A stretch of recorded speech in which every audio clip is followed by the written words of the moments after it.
Assalamualaikum warahmatullahi wabarakatuh. Perkenalkan, saya Naura Nadifah, NIM 4712196, kelas 2B dari program studi Pendidikan Guru Skala Dasar Kebumen. Pada video pembelajaran kali ini, saya akan membahas sedikit mengenai sifat-sifat negara.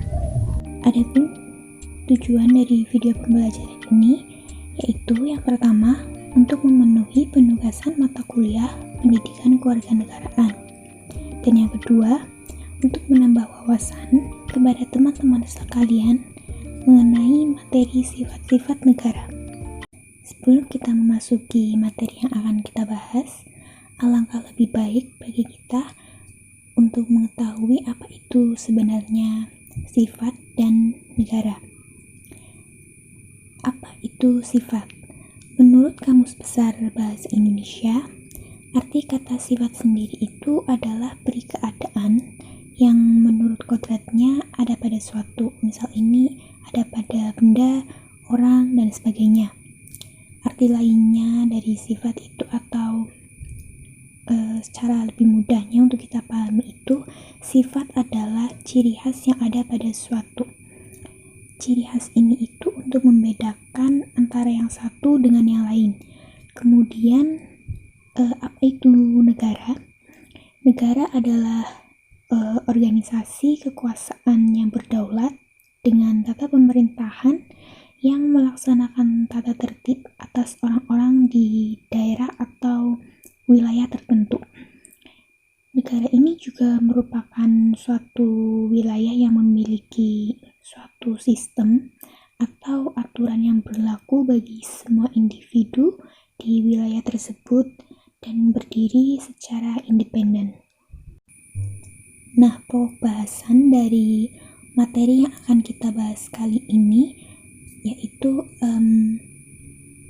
mengenai sifat-sifat negara, yaitu ada 3. Yang pertama yaitu sifat memaksa, yang kedua sifat monopoli, dan yang ketiga atau yang terakhir yaitu sifat mencakup semua. Dimulai dari yang pertama itu adalah sifat memaksa. Nah, artinya itu negara mempunyai kekuasaan untuk memaksa kekerasan fisik secara sah. Negara ini memiliki hak atau kewenangan untuk memaksa. Nah, hal apa sih yang dipaksakan dari sifat ini? Yang dipaksakan itu adalah atau berupa peraturan yang dibuatnya untuk ditaati oleh seluruh warganya. Tanpa adanya sifat paksaan ini, maka akan banyak warga negara yang bertindak sewenang-wenangnya dan tidak menjalankan aturan sehingga menciptakan banyak kekacauan. Paksaan ini juga bersifat atau sifatnya legal dan dilakukan supaya kehidupan berbangsa dan bernegara itu sendiri bisa berjalan secara teratur, serta kemudian akan diberikan sanksi untuk para pelanggarnya.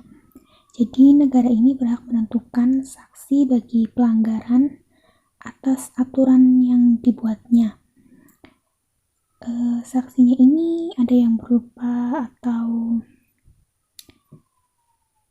sanksi yang ringan sampai sanksi yang sangat berat, misalnya ini pidana bahkan sampai hukuman mati.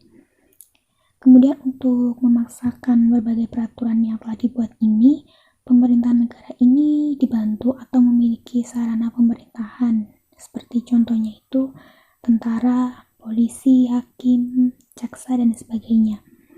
Tujuannya sendiri itu untuk mencegah terjadinya kekacauan, memastikan semua elemen negara mematuhi undang-undang yang berlaku, serta menjaga kedamaian bernegara.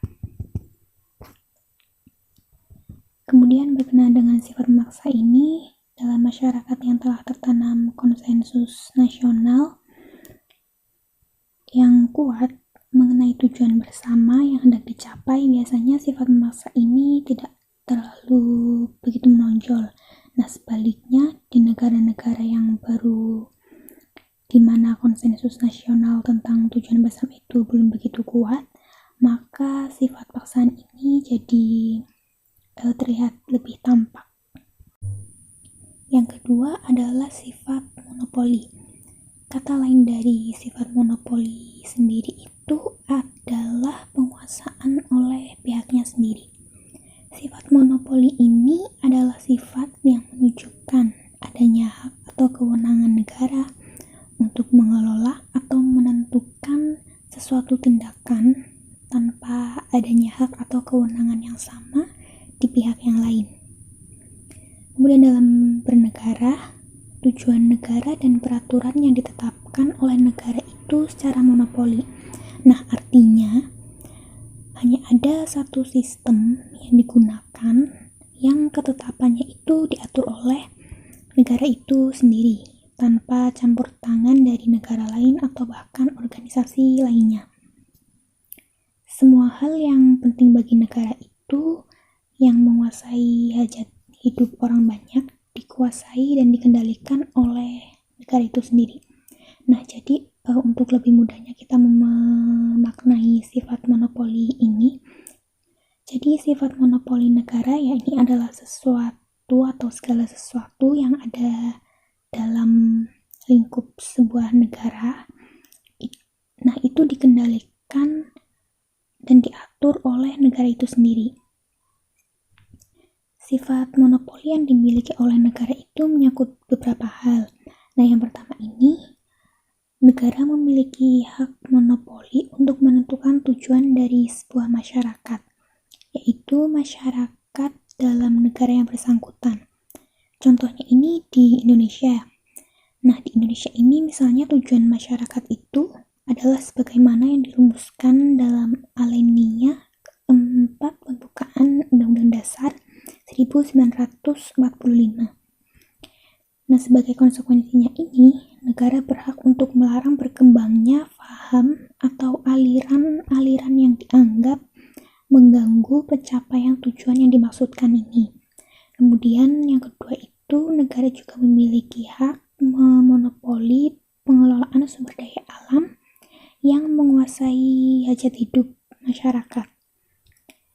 Hak monopoli lainnya adalah monopoli pengelolaan sarana kekerasan untuk kepentingan negara.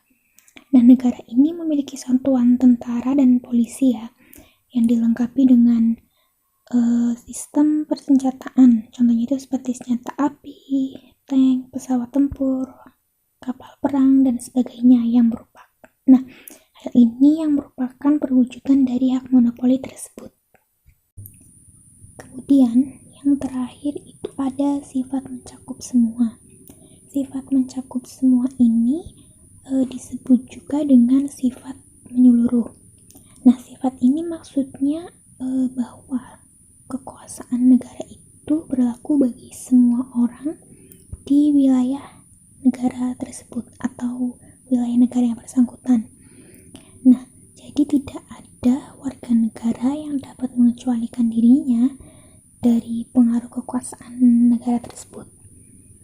Kemudian negara ini berhak dan wajib untuk mengatur semua warga negaranya tanpa membeda-bedakan antara si A dengan si B atau membeda-bedakan antara yang satu dengan yang lain. Nah, berkenaan dengan itu bahwa peraturan yang dibuat oleh negara memang pada prinsipnya ini berlaku bagi setiap orang di wilayah itu tanpa terkecuali pun. Kemudian ketika peraturan itu sudah dibuat atau ditetapkan, semua orang yang ada di wilayah negara itu memang dianggap tahu, jadi harus menaati peraturan tersebut ya.